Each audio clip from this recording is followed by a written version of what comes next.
ঔটেঙা ঢেকীয়া পুঠি মাছৰ জোল খালেহে বুজিবা সোৱাদৰে মূল।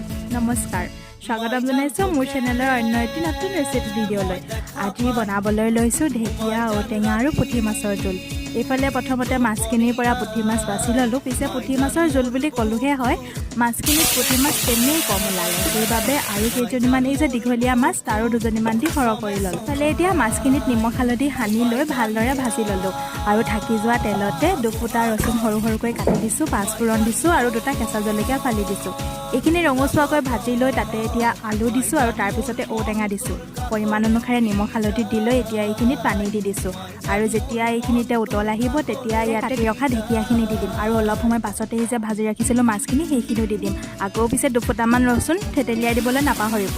এইফালে অলপ সময় সিজাৰ পাছতে ঢেকীয়াৰে মাছৰ টেঙা ৰেডি হৈ গ'ল আৰু কেইজনীমান মাছ ভাজিও ল'লোঁ আৰু আজিৰ দুপৰীয়াৰ সাঁজ আমি এনেদৰে খালোঁ। আজিলৈ ইমানে, বাই।